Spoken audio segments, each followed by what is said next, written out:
Hey everybody, Joe DeLoy here from Analog Man Cave, and many caves are broadcasting today.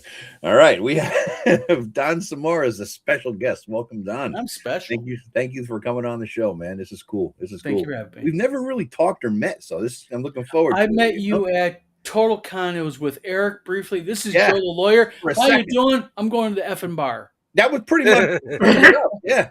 I had just jumped the rail of the effing bar. Yeah, you Right. did jump it, literally. Yeah. That was my. It was a year ago. I think I was younger and fitter.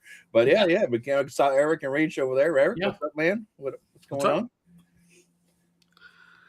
Who else is on, Joe? You only introduced Don. All right. The rest of us are just here. Hi. This is the other Joe. Okay. I'm zigzagging, man. Your I'm making hosting this zig. duties I'm making are it zig. lacking. Special. I flowed into Eric as a segue because I jumped the rail. Oh, okay. Boom, boom. Hi, folks. If you see somebody blowing their nose, it's going to be me. And he is sick as fuck. Are you still sick, dude? I'm still dealing with the nasal drainage and dopiness beyond the usual dopiness. I don't want to get there.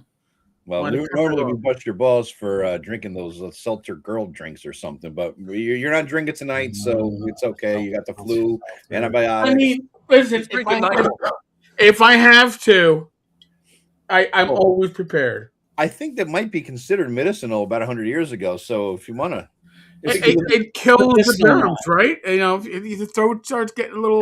That's what I'm thinking. Joe, you are into the Wiccan stuff. This could be an herbal remedy, no? I suppose. There you go. But no, I am not. I am not a Wiccan in any sense of the word. What did you do? I forget what exactly how you describe. I'm a pagan. Pagan. My bad. There's a difference. What's the difference between a pagan and a Wiccan? All Wiccans are pagans, but not all pagans are Wiccans. Wicca is a specific form of paganism, just like Catholicism is a specific form of Christianity. So there's many other forms in there. You're like multi-classing. Yes. yeah. He's a specialist. He's more of a specialist. A specialist class is more. Yeah. All right, there we go. Bringing it all home. Technically, I would be what you call a Hermetic Neo-Platonist, but so we would burn you in the 1400s. Ban the witch. No, I'm a paganist. Witch. Ban the witch. Ban the witch. Ban the witch. If he floats like wood. I don't weigh the same as a duck. That's a question. Does a paganist float? If a it's not a paganist, it's a pagan. Pagan. Here we go. This is quality.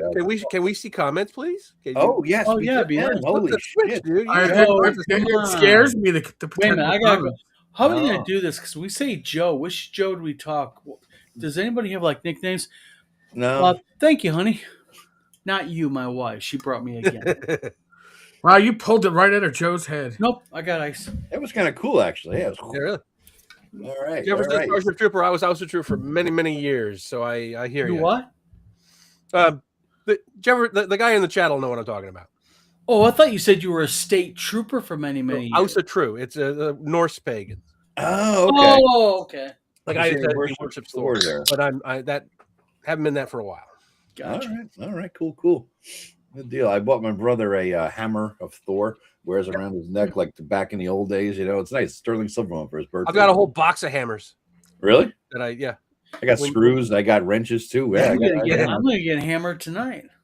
Ba-dum-bum. Speaking of which, shall we all raise a drink to Tim Kask? Now I gotta grab. You gotta get something. I mean, I'm forcing Eric to drink now. Tim is one hell of a man. I'm gonna miss that guy. I'm serious. I'm gonna miss him a lot. Wait for Eric to get his cork out. There we go. All right, professional drinking. Yes, here's to Tim. Tim, a legend. Cheers. And we are a day late, but the professor. Who? Professor Tolkien. Who? J.R.R. Tolkien. You might have heard of him. Yeah. Oh, it's his birthday or something. My bad. Birthday, and all right, there we go. Do a toast on his birthday at 9 p.m. Didn't that guy write some freaking like lame ass fantasy books? Some sort of the Simularium or something. Barely remember the shit. He wrote a bunch of Lord of the Rings fan fiction. That was actually pretty good. Yeah, you know those rings of power. He wrote stuff for the Rings of Power. The stuff that the Rings of Power is based on. God, That's right. Well, we shot all those people. But he wasn't like David Eddings. He kept his hands where they should be. Oh, what? Edding? A scandal of David Eddings? David Eddings was he was arrested, did prison time for child abuse and endangerment. Really? Him and his wife Lee both. Yes, they did. Wow, I didn't know that. Yeah. That's why the miniseries, the on-demand series does so well. Yeah, that's why you can't find his ebooks anymore, like for the Belgariad. And I love John David. Norman never made it that far. Yeah, I love David Eddings, the writing. I love the Belgariad, the Malorian. I absolutely, but yeah, he has kind of like a bad little part of his life. Jesus Christ! I still love his books. I still love his stories. And people don't like it. Fuck them. I'm gonna sit there and read what I like to read. I'm the same way. I don't cancel people because I don't like their politics or other things about them. I made a post on Facebook about that today. And I always have been, and it infuriates my wife. Yeah, because a guy unfriended me today and sent me a nasty post going that I cannot believe you don't support blah blah blah. I'm like, so I made a post saying, hey, I don't give a shit what you freaking like, man.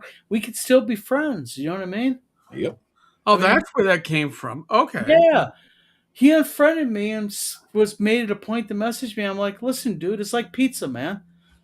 I think if you would put pepper, if you put frickin' pineapple on your pizza, you're a frickin' barbaric savage. But we another one who doesn't like pineapple on their pizza. Yeah. Don't like that is the devil's work. I have tried it. It's not like I'm saying I don't like it because it's bad. No, I've tried it. I just can't do it, man. I love it. I like pineapple and ham on the pizza, man. But I love sweet pickled hot peppers, like Turkish peppers. Okay. Yeah. That's what I use for my chili. Is the sandwich peppers. Yes. And it's a little vinegar tang in there, and it just changes it completely. Yeah. Joe Wilanika of Tabletop Journeys here. Looking forward to meeting in person at TotalCon at the end of the month. Is it the end of January? Is that it's February. Yeah, I thought he got the month off there. I want to make sure. Yeah, we're all going to be at TotalCon. We'll see you all there. Yeah, I'm going to be there. Yeah, I'm going to head up for a day. I am like 90% likely going. Rach is 90% likely not going. The dog is getting Eric fixed. Eric. Yeah. Yes, come on. I know. Dude. By the way, the dog is welcome at WizardCon. Absolutely. No, the dog is having her, her feminineness removed. Her lady bits removed. Oh boy, that's not good. Yeah. It makes sense.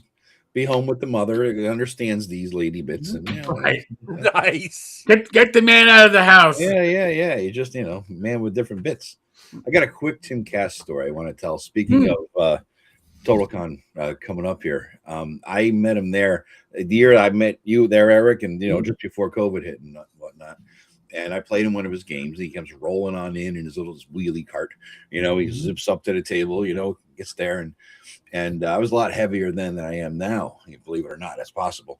And I sat down at the table, and we were talking ahead of time a little bit. And he was mentioning how he did a lot of weight loss, and because of cancer, I think it was cancer, a lot of weight loss and the extra skin. And we're talking about surgery and getting it. Anyway, we're talking about fatness.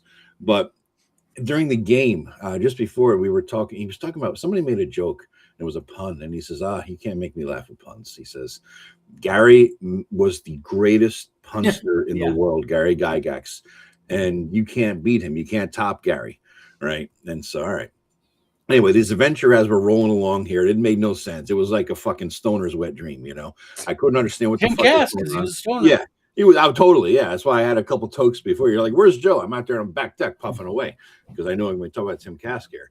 So anyway, there was a part of it where it was like there were statues. It was all about statues. This little adventure, and one of them was a pig. Now he just gave us character sheets and let us kind of say whatever we had for standard gear. And I said, all right, I'm gonna try to get the pig off the pedestal, blah blah blah, because it was needed for some weird reason. So I said, I maybe we could, so that it doesn't break. Tim, can I say to have like a blanket or something? He goes, yeah, all right. I said, I'm gonna wrap the pig in a blanket, and I just paused for dramatic effect. And he looks at me, wondering what I meant. He does his look on his face, like motherfucker. He started laughing, and like, yes, I got him to laugh. Yes, I got him to laugh at my pun. It felt so good. And when I left, he everybody who played in this game gets this little coin that he had minted. Yes. Right. They're literally he had them made for. Yeah, I know. So he has these things minted, and it says, "It's not my fault" on one side, and on the other side, I think it says, "In Gary we trust." I'm not sure what the fuck that's. I can't even read that far without my damn glasses. In something we trust. I'm not sure what the hell it says, but yeah, I got a little Timcast hand minted coin for that. So I'll never forget that one though. That Tim was just. I mean, the man was. I don't know how you even put it with him. I mean, I feel so lucky to have had the chance to work with him, and he mentored me. I mean, you don't mentor Tim Kask, you know. The guy was just amazing to work with, and I didn't know how to put it with it. I mean, just I did find out something today I can let people know about Tim. I've been getting messages from people asking about services for him. They've had a private service with family only, strict family only, and Tim is being cremated. And Tim is going to go ahead and they're going to do a like later on in the year, like early spring, summer, when things settle down and Cheryl, can get organized and everything. They're going to do a kind of like a get together, like a celebration of life for him and everything. Cool. We are going to at WizardCon. We're going to kind of switch gears at WizardCon. We're going to donate. All the auction proceeds are going to go to Tim Kask's.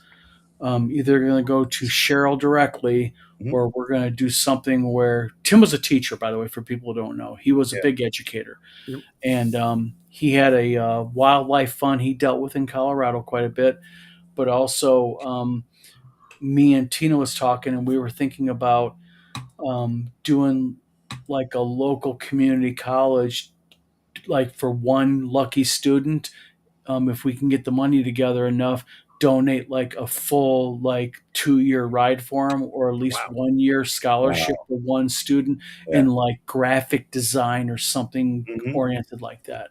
So we're going to do that at WizardCon. That's cool. And I'm going to be donating him. I'm donating the auction proceeds for him. Very cool. And also a studio scale X-wing, a studio scale Y-wing, and a studio scale A-wing. And these are models that usually we sell for like $700 to $1,000. So we're going to auction those off, and that's all going to go towards this for Tim. Because I'll tell you something, and I don't mean to drone on, but Tim was just special to me in many, many ways. I mean, never treated me like he was better than me. He always talked to you like you were a fucking equal. And just I love the guy. I'm gonna miss the hell out of him. Yep, man, that's cool. Yeah, maybe we have a toast again at TotalCon coming up here at the end of February. Be nice. Yeah, be nice. All right, guys, we did have a topic, believe it or not. Yes, we did. Sorry, I didn't mean to get on a tangent, guys. I just love the guy. Just gonna miss him. No, that's fine, dude. We tangent all over the goddamn place on the show. There's no script, but we do have a topic. But Joe, is your shirt relating in any way to it? It is a complete coincidence, but it does. I thought it might. Valar from Game of Thrones. Game of Thrones. Yep. I honestly didn't know what our topic was tonight. I'm 6 weeks ahead in videos, so I don't know what's going on where. We're talking about Game of Thrones. Yes. Well, yes, and PC. I guessed right. Oh god! But hey, before we get going though, Don, you showed the model back there. Don has a modeling channel. Don has 3 channels, and I think you're streaming all 3, right, Don? Or at least 2. I'm only streaming to 2 of them. What are the 2 channels, just for the audience's sake? If you want, we'll paste it into the private chat. We'll share it out there. I have you want the one I'm not sharing right now? Hey, throw them all out, dude. Yeah. If you go ahead and you go on YouTube and you look for something called Falcon FX, Falcon, the letter FX Studios. It is my model building and prop making channel. It's where I just started it back in November, and I just did a full run on how to do a homemade R2D2. And I'm in the middle. My first video for tomorrow for the coming year is going to be I'm doing a studio scale A-Wing, and I'm also doing a very rare kit. It is the 1/350 scale Star Trek Reliant from Rethicon. Nice. Nice. So my builds. Then you're doing a Super Star Destroyer with all the lights. No, no, please. I'd rather have a proctologist with huge sausage fingers examine me. That's a vision. God. He has the 2 other channels, Wizard Tower Games, right? Wizard Tower Games and also Vlog of Many Things. Yeah, so anybody who is subscribing to us, go click on that. Thank you. Subscribe to us from Don. Subscribe to all of us. And the nice thing about my model building channel is it's not like model cars that you get at Hobby Lobby. These are really huge model props that are like studio movie grade, good stuff. You subscribe to my model building channel, Joe, and you've seen what I do. I mean, I really totally balls to walls, ground up, do this stuff. So it's my side passion. It's just what I like to do. So you ever work for Hollywood in any way? Do stuff like that? I actually I did. Do anyone know who Kathleen Kennedy is? Oh God, yeah. I actually did a studio scale X-wing model that's in her office. I did. X-wing. Yep. Oh shit! Yep. Too bad you didn't rig it with a bomb to blow her the fuck up. So get out of my head. Get out of my head. Of Star Wars, Jesus, man. Hey, you know what? She's a nice lady to deal with. She's a nice lady to deal with. Her check cleared very quickly. That's good. There you go. And it is a thing that when everybody goes, and she will literally, if you email her for a reference, she will give me a good reference via email. Oh, wow. So it's a hell of a thing to get jobs with if I need extra money because although it's also a bad thing because people really also do not care much for her. I've actually lost a couple of jobs. You did work for that fucking bitch. Yeah. So, dude. Yep. Money is green. Yeah, it's green. Trust me, I need it. I had to get the fire at my fucking next door to my shop. I've been fucking skint lately, man. Oh, damn. I just had to drop $1,200 in my fucking car over New Year's Eve. I'm in the car with my brother, having a couple. He leaves. I'm finishing my drink. I call him about 20 minutes later. Hey, you got to get back here. And he's thinking, I can tell by his voice, oh, what happened? You're too ripped to drive. So you got to get back here. My fucking car won't start. It needed, it was a shit show. So he fixed that over to that pain in the ass that was. Surly Old Wolf says, I have nothing charitable to say about her. I will tell you right now, you will be surprised that although you think these people are in charge, a lot of times, and Kathleen's a classic example, Kathy does not like a lot of decisions that are made because even though you think she's making them, it's actually the board that forces her into doing these things. Interesting. I didn't know that. I did not know that. That's interesting. Yeah. That's very interesting. Okay. All right. Yeah. And we have another comment in here. It says, hi, everyone. Just had a TPK in my weekly game. I can't think of a better segue into the alleged. Oh, yeah. You're trying to drag us kicking and screaming into that topic. Yeah, and somebody else just had a character death in their roll 20. All right. I love character death. Kill those fuckers off. Kill them all. Kill them all. Let God sort it out, right? Yeah. I love the smell of PC's bodies rotting in the morning, dude. I think we all agreed, though, pretty much, right? I mean, it's a good thing. It is a I good think thing. all four of us were pro character death. Mm-hmm. Yeah. Very pretty much for the same reasons. It seemed like it, It stakes. Yeah. Yeah. It's funny because we were hoping to get concontroversial topics we might get some debate on, but we were all like, yeah, kill them motherfuckers. I mean, if there's no risk, then there's no reward, right? Yeah. I mean, if everybody gets a prize, then your prize has no value. Mm-hmm. If you're not risking something, at least, and it should be an informed risk. That's my argument. Yes. It should be an informed risk. Yes. I just did a video today that addresses some of this, but it shouldn't be, oh, rock falls from sky, you die. Yes. Yeah. No. Fuck that. Yep. But it should be, Well, all right. When you get you smell like, I don't know, copper and old blood as you go down the hallway. You know, the door in front of you looks like something was banging from the other side, trying to get out. Mm-hmm. Telegraph it. Mm-hmm. Let the players decide. Is it worth the risk? Because then when they die, it was on them. Yeah. You warned them. Well, that's the whole thing about it. Is I think that the nice thing about death is that death forces, death makes people's decisions matter. Right. Mm-hmm. If what's the fun? I mean, and we've all been playing for a few years, I think, combined. I think minimum probably 30, 40 years of playing D&D. We calculated once the three of us have like 140 years worth of experience or something. Yeah. Gotcha. Yeah, because I've been playing formally as of Christmas. It is my 48th year. So we've got 185 years or so between us. Right. Yeah. You have a question from Anti-Paladin. What do you guys think about cautious players? I'm a get shit going type of player, and I often get shit for playing that way. Well, this plugs into something else we had talked about in another one about random encounters.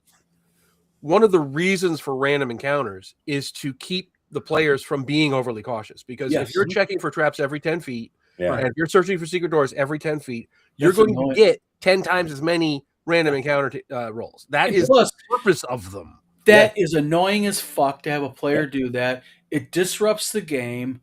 Where they're like, just every step, I'm searching, I'm doing it. It's like, listen, bad things are going to happen to you quickly. I'm going to make sure it happens to you. I think, and I'm going to push back a little bit on what Joe and Eric said about you need to telegraph deadliness. Because at the beginning of my video, I was kind of comically looking at Tomb of Horrors. Yeah. And, obviously two of the entrances to the tomb are false entrances. And one of them is literally, if you poke at the ceiling or if you try to open the door, rocks fall, everybody dies. Yeah. But I think that's still appropriate, because obviously you're not going to just all go, if I'm running into the con and somebody does that, I'm not going to say, okay, I'm off to the bar now. You're just going to, reset with the same characters. But it gives an indication of just how deadly that particular dungeon is. Yeah. And I think sending that message, Frank Menser at Gen Con once it was Jim Ward and he was at Gen Con and he had years and years, it was back in the 90s. And he told a story about how everybody thought he was such a pushover as a DM. He's Monty Hall.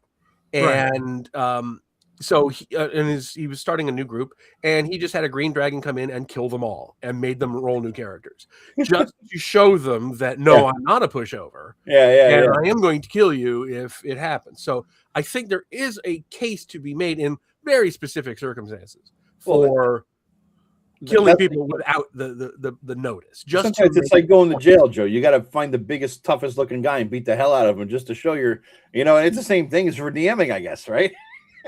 See, in my case, it would be I would find the biggest, toughest guy and get beaten up by him to show where I stand in the prison. Right.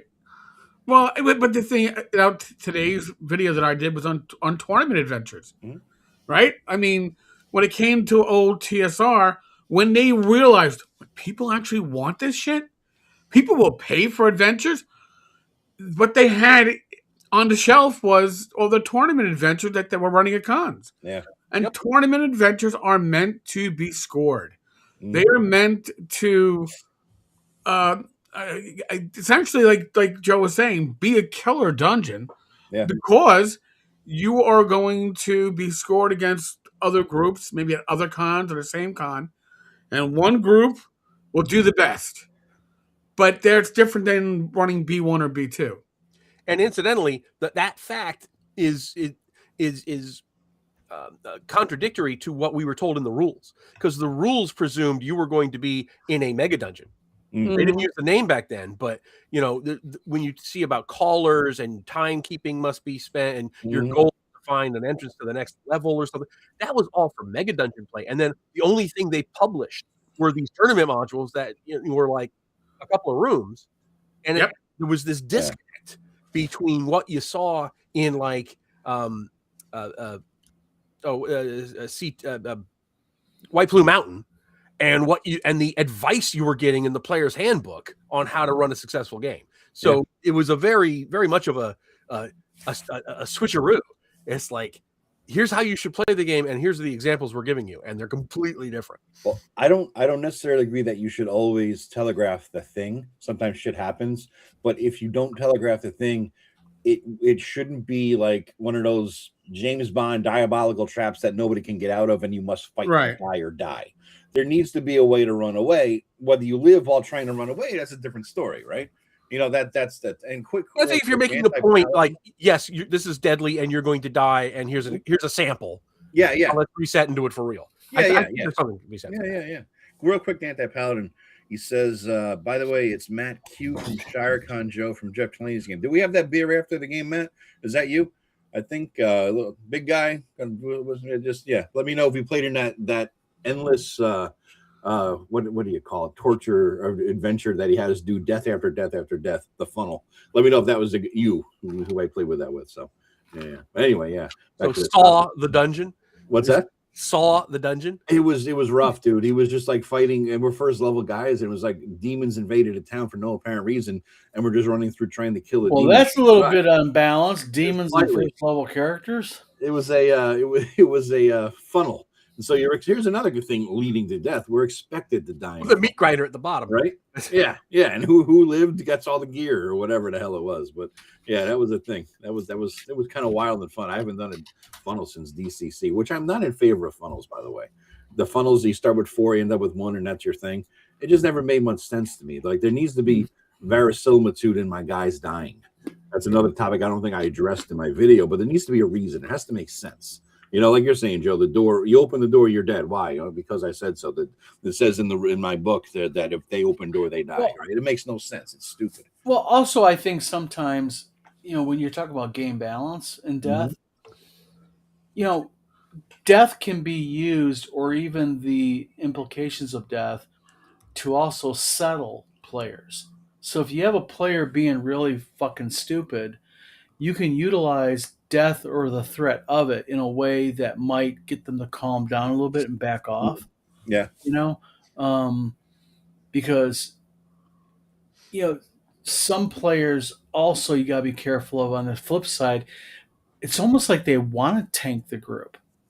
Yeah. They want to do it because they're just being a jerk. Yeah. So let me ask a question for everybody. How do you handle a group when you got a really good core group of players that really are doing the right thing, and you got that one asshole? How do you guys handle dealing with him? In a campaign, I kick the asshole out. In a con game, what are you going to do? You know what I mean? There's not much you could do.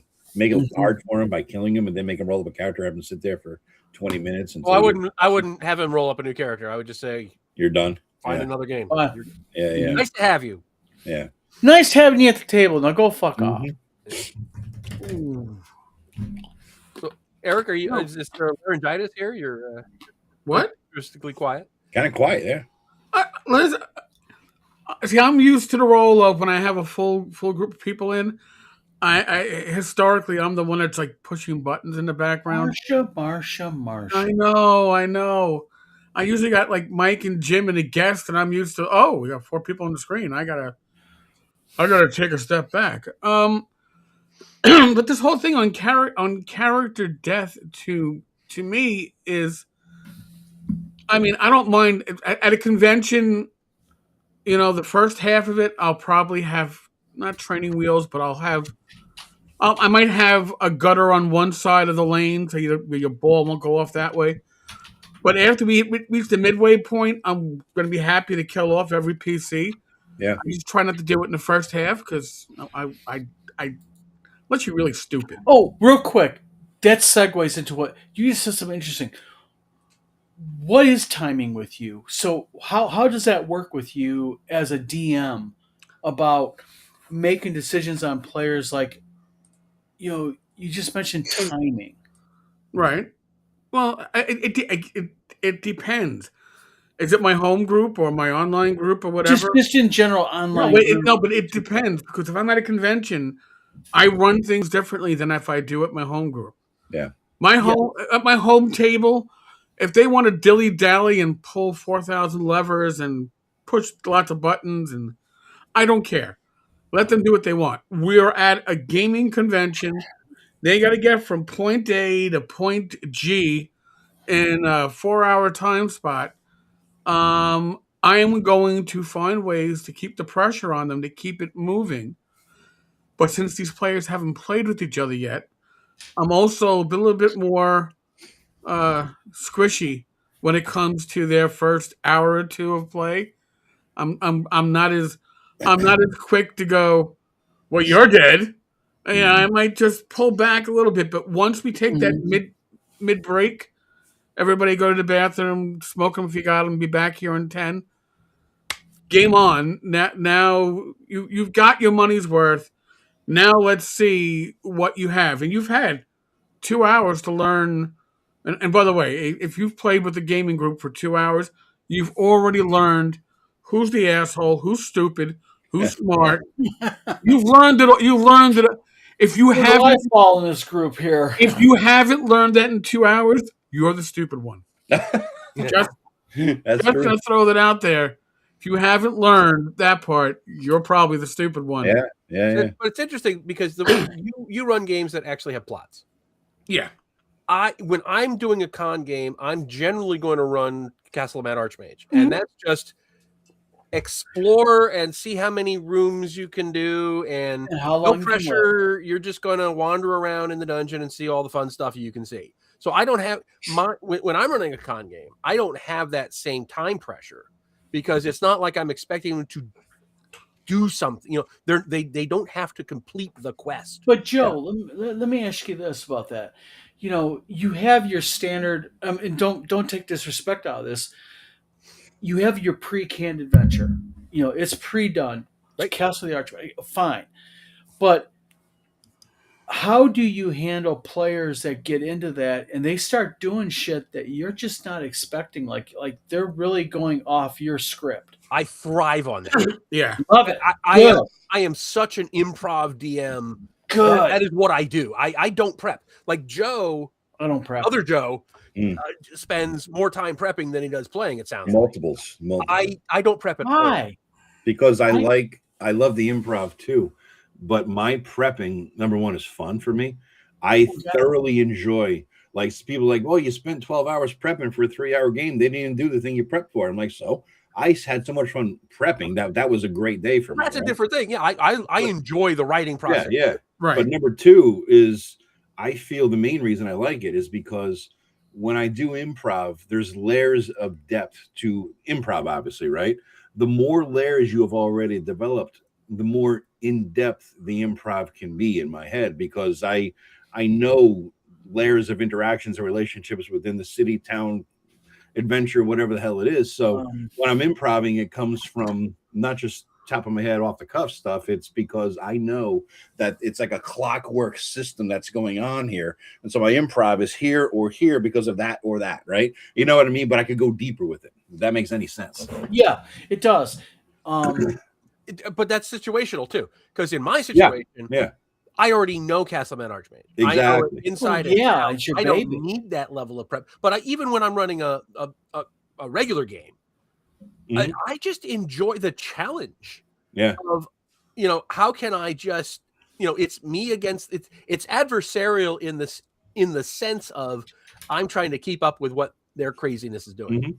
And how can I make it fun for all of us? And I just really enjoy the going into it cold. You know, I know enough about Greyhawk. Yeah. That, you know, I'm never going in completely cold because I run stuff in Greyhawk, so I know what's going on.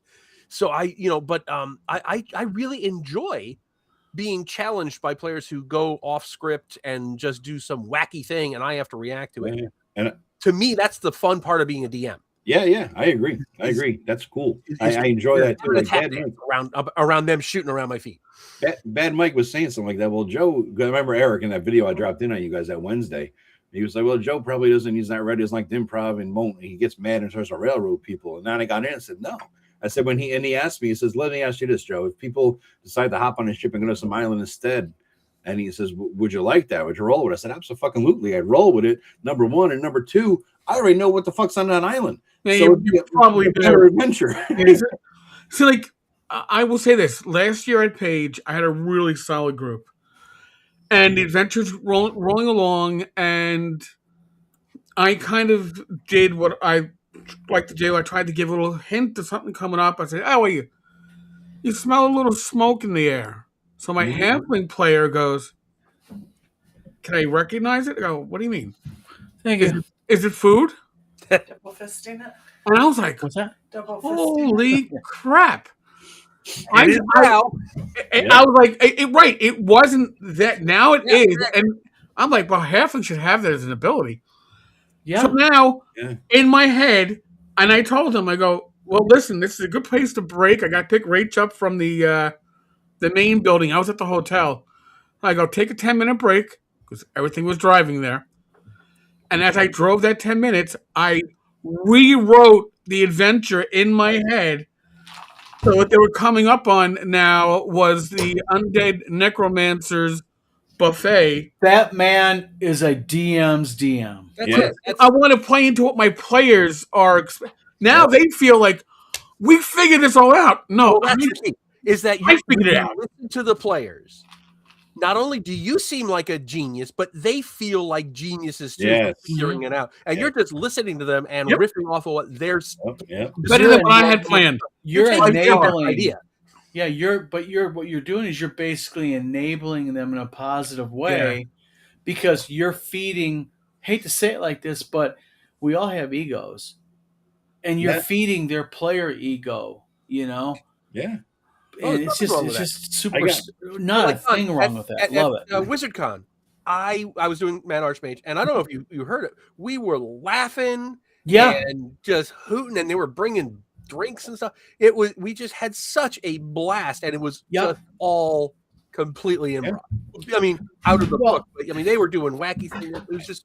Joe, alcohol will be easier to get this year because I like the way you think. I got 3 points. Number one, we are at 98 viewers. Somebody go out and get 2 friends. All right, on all total channels across the thing. Please like and subscribe, guys. Everybody. Yes. Yeah, really. That's the record, isn't it? 98 is even better than super chats, which we all accept on our channels. Even better than super chats as a way to get my attention, at least, is to put in a comment what Beans and Gravy 3817 just said. Risking characters that makes it more exciting, and Joe the Lawyer is so hot. So compliments will always get your comment read, even without a super chat. But we do try to get the comments. Yep. Also, Chris Lundgren mentions, and I'm doing a shameless self plug because this is what this is for, right, guys? Yes. He says, Don, in my game, whatever RPG I'm running, when a player dies, I hand out printed death certificates. We actually have death certificates that we have on our website.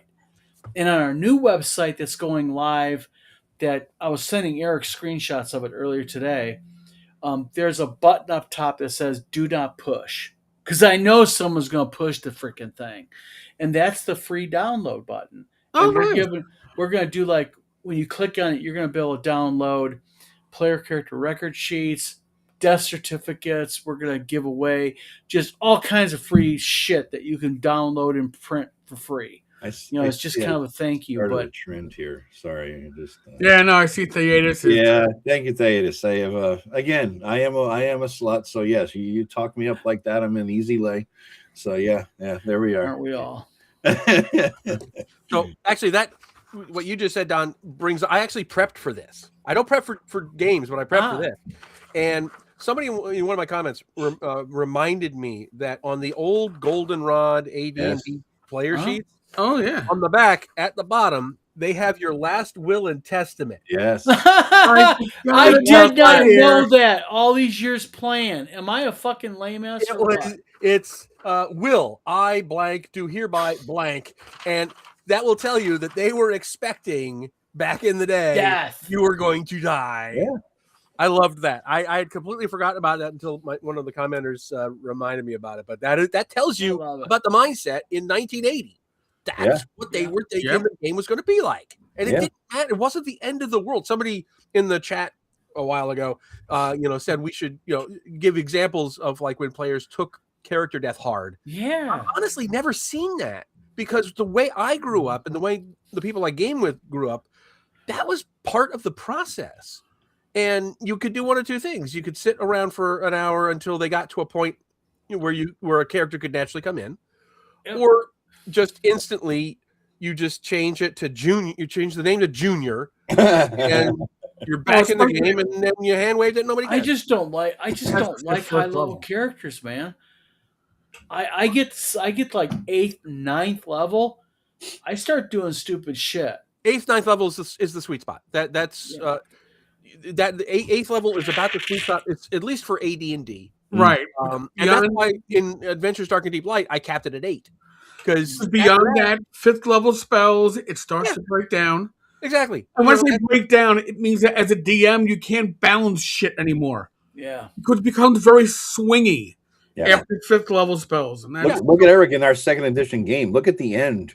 You guys were walking Gods of War near the end. And we were what, 7th or 8th level at that point? I think my cleric was 8th. My priest was 8th level, and it was a huge jump. It was like 4th, 5th, 6th. You're all banging along. You guys hit 8th or 9th level, and I think you summarized it. Against one opponent, you're like a nuclear bomb. Against one bad guy, but against the crowd, it's a little bit more difficult with that, So and that's like a Christmas tree with magic items. That's why when Gygax and the others had long campaigns, you were supposed to listen. You didn't get followers like your men at arms because you're going to take them on an adventure. The idea was your character was going to go to semi-retirement. Yeah. You'd come out, the G series. All right, well, we'll bring him out for the G series. Mm-hmm. But otherwise, we're back to playing lower level characters because that was the point to it, because they knew it broke down. And it broke down not because the game wasn't balanced, because it wasn't balanced. Okay. Yep. Unbalanced the game was. But it broke down because it got swingy. You think DCC is swingy? DCC is AD&D 9th level play at level 2. Thank you for saying it finally. Nobody has the balls to say it on my swinging? camera. Swinging in that, as a DM, you can write a 5th level adventure for your group and know what's relatively, I hate to use the word balanced, but what is within your party's capabilities, what's going to push them to the edge, what they're going to have to walk away from. But at like the 9th level characters, when you get 5th level spells, all of a sudden, if you start putting them up against characters like them, it is almost like, well, whoever wins initiative wins if the party loses initiative, they're going to be rolling new characters. Funny you say that. That happened in the one time I ran Joe's Mega Dungeon, Castle of Mad Archmage, when it first came out, right? I was running this thing at this con that lasted like 2 years. It was called Falcon up here in Connecticut. Tavis Allison, right? Remember that, Joe? Yeah, and so Tavis Allison came up from New York, and we've been talking then, and we said, let's both run this together, 2 groups near each other. I didn't have any of it. And I said, I don't have any. So he worked at a company who could print the whole fucker out. So he came in like this, Joe. Sorry, I have somewhere in my house in a box is this much of your fucking old one, right? No, that's the one from the blog, right? What's that? From the blog days. Yeah. Free download thing. Yeah. He printed it all out. And I said, all right, so what we got to do is start in Jeff Talani and Zagig.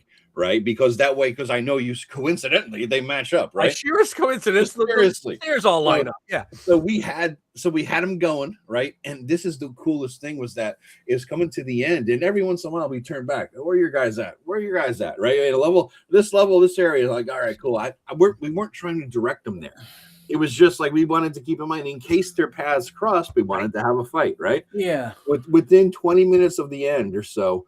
their paths crossed, and we're like, game on. So we had them to co-DM mode. We brought the tables together and hallways, and all right, roll initiative. It begins. The first one who got the fireball off won.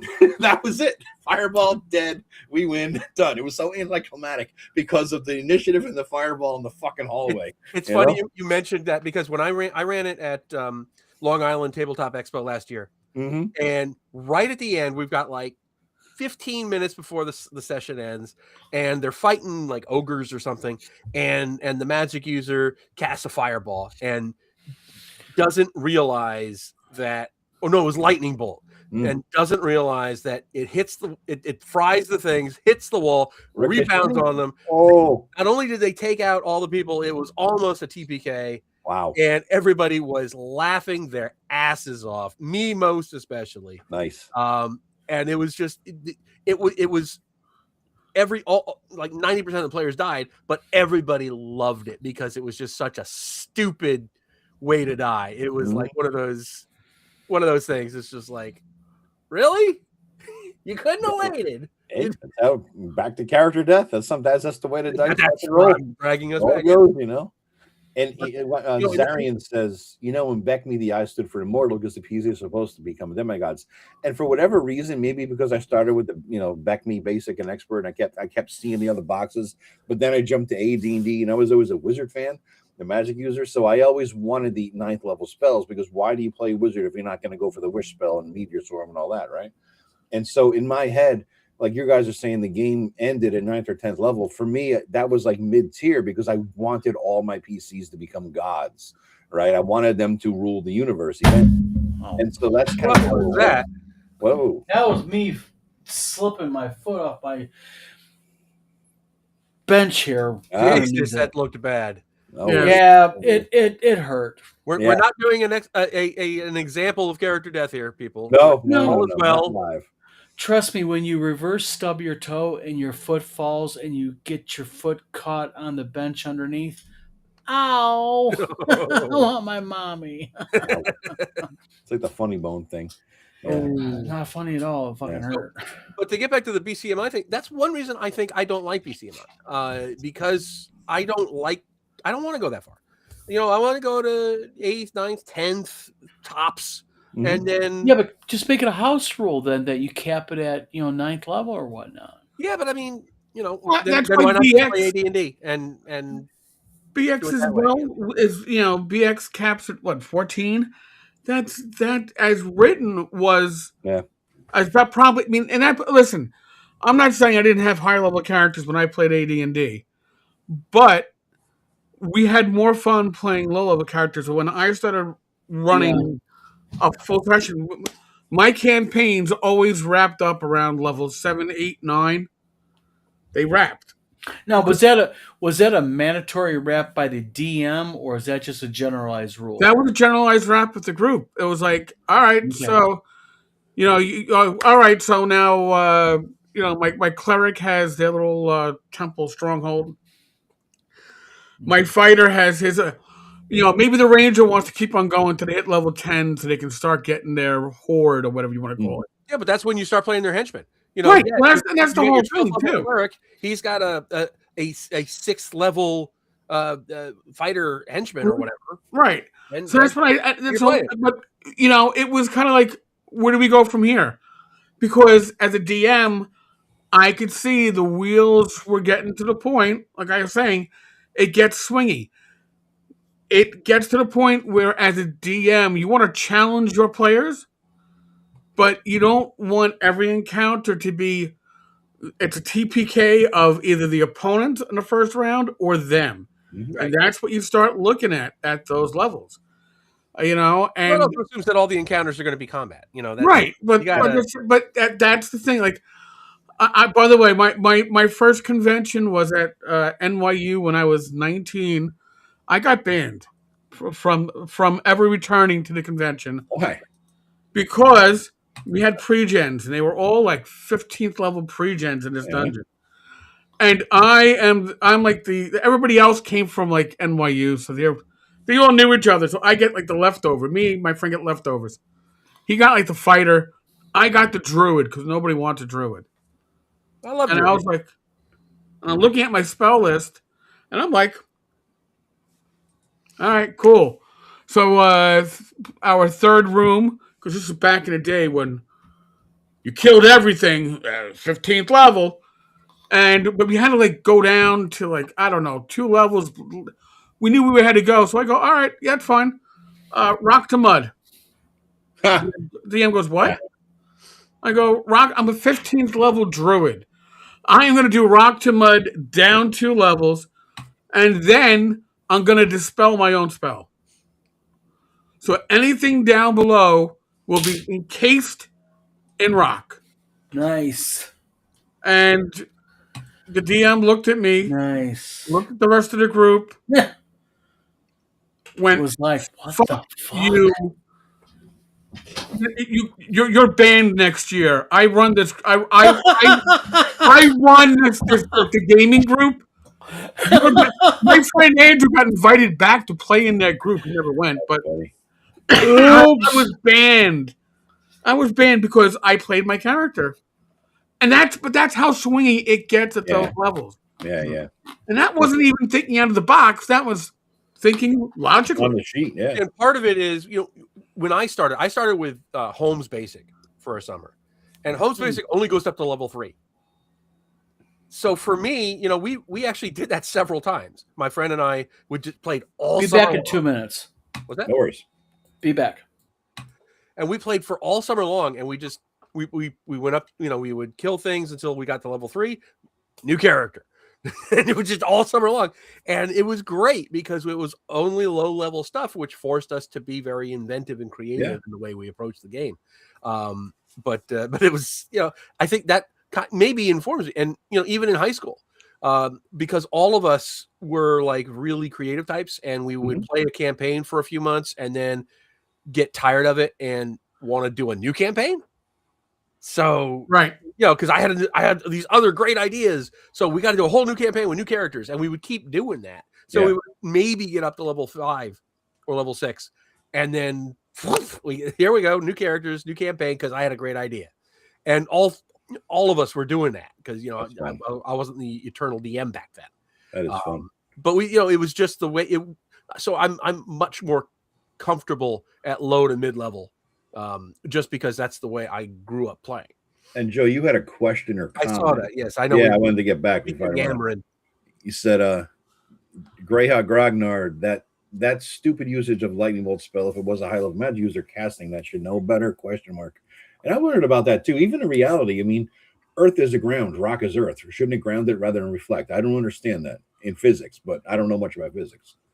But to answer, somebody else also answered his question, asking him, what if somebody who's not a very athletic in life wants to be a world-class athlete in the game? I'm not going to overrule somebody to say, oh, your character wouldn't do that. Yeah. That is the worst kind of DM. Yeah. Especially me, as the DM, I am not going to say you wouldn't do that. Yeah. That's awful. Yeah.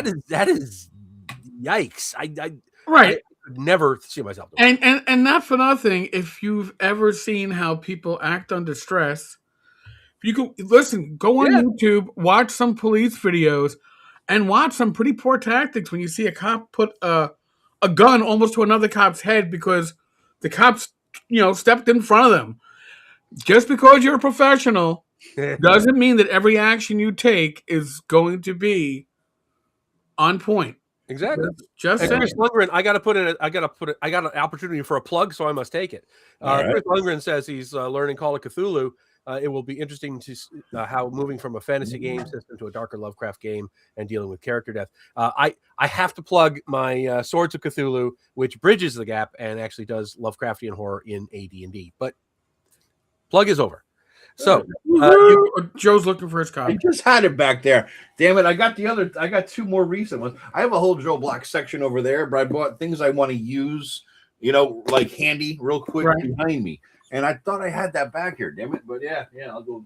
Yeah, so the Muja and the Book of Tables. So those are the good ones. Yeah, I'm gonna do a soft plug for Joe Block. All of his supplements. I mean, I say like not talking about his core books, but his supplements are usable with any of the OSR rule sets that you want to plug them into. Yep. Pretty much. Listen, when we gained back in the day, I was taking BX adventures and running with AD&D. Oh yeah. Running 1E adventures and 2E. Nobody cared about the difference. Nobody cared. So it is, Joe's stuff fits fine. Yeah. What's the stupidest cop show you ever watched? The former cop. All right. Holmes and Yo-Yo, right? No. Police Academy, Police Squad, wherever that one. No, I can enjoy all those. It's the CSI. Oh, really? All right, because the first time I saw CSI, and this is going back, I don't know, 2 decades or whatever, I'm watching an episode because my civilian friends told me it's a great show. And I'm like, all right. And I watch it, and there is a sexual assault. And I came in for that late. Yep. Yeah, really. Welcome back, Don. Welcome back, Don. And the detectives take evidence, clothing, and put it in plastic evidence bags. No, you don't do that. You put it in paper. Yes, I saw that, and I turned the channel, and I went, if they can't get that fucking shit right, they can't get anything right. Now, best ones, Barney Miller, The Job with Dennis Leary. Oh my God! Barney Miller. What a blast from the past. Why not just the Adam 12 and be done with it? Brooklyn South, which only lasted like 1 season back in '97. Really fairly accurate show. Trying to think. Homicide was great back in the day. And Law and Order SVU. And I know that because I actually talked to 2 of their producers. And they were asking questions about the job at my local pub because they were scouting a location. So I know that they look for details that aren't like the regular details. Is it all, do they hand wave some stuff? Sure. But Eric, let me ask a question as a cop. Yeah. As a police officer, they have to also balance the fact that the average person's not a cop. No. And there's the entertainment factor in it. And, it's like Joe beat a lawyer. I'm sure Joe looks at Matlock and goes, yeah, but, here's the thing. Like, listen, SVU, the whole Law and Order series, they wrap everything up in an hour. All right? Yeah. But how they interview suspects, how they interact with each other, how all the little stuff plays out is spot on. Now, would the detective get promoted to sergeant, get promoted to lieutenant, get promoted to captain, and stay in the same unit? No, but whatever. Why not? They always move you when you get promoted. You can't supervise those that were your peers. I have the same thing about Star Trek. When all the characters all of them stay on the ship for 7 years. Oh. I was at the Air Force and I got bounced around every 2 years. So they all love each other. They all, exactly. We've got this special bond. Yeah, I mean, realistically, in a service like that, people get bounced around. But you take that, it's like, okay, fine. I can suspend my disbelief for that.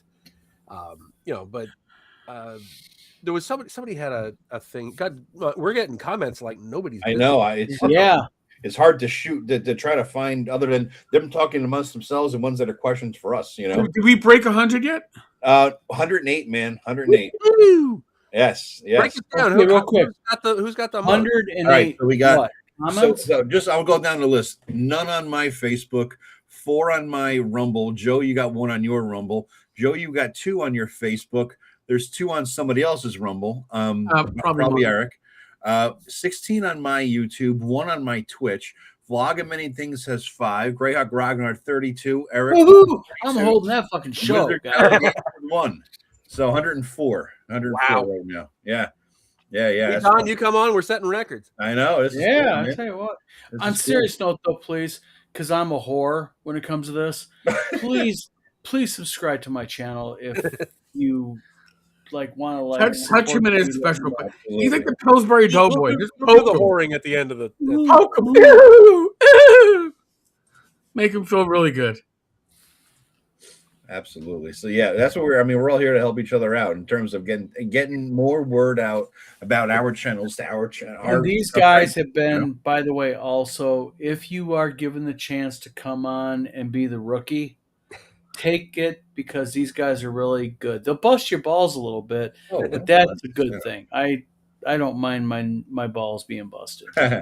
Good. Yeah, I can go many places with that, but I won't. Oh, and John Miller keeps wanting me to plug my upcoming Kickstarter, but we'll do that at the end. That's what we will set aside time for the plugging. But Kickstarter.brwgames.com. But we'll hit that at the end. Somebody asked me to accept their friend request, and I accepted a shit ton, but I don't know your name over there on Facebook. And somebody just gave up a whole bunch of memberships. Agile. Oh, Agile Monk, thank you so much. Agile Monk steps up yet again. That man is a freaking machine. I know. He gave me a shit ton. Thank you. Agile, real quick. Channel, which is great. Me and you, Agile, tomorrow I got to talk to you. Yeah. We got to go over the paper stuff. Agile detail. Gifted memberships. I got to get that paper order. Joe, your show was a drinking game. That basically is hanging out with Joe. Okay. Yeah. Yeah, well, that's pretty much. What's up with Joe Laura? The guy who shows a drinking game is every time Joe swears. That's pretty true. So I will drink to that, boys. Yeah. That's why I got trying to set this to be monetized, and then Joe opens his mouth, and then, but yeah. Oh, speaking of which, since it's a new year, I will gift 10 memberships right now myself, just because. What the hell, right? We got a new year, we can do that.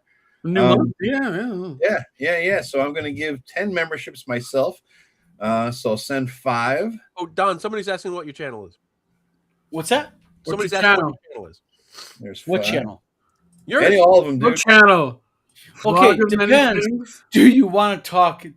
Okay, my vlog of many things and my Wizard Tower games are pretty much same topic-wise. They're gaming. But if you are into Star Wars, Star Trek model making, museum level props, then it is Falcon FX Studios.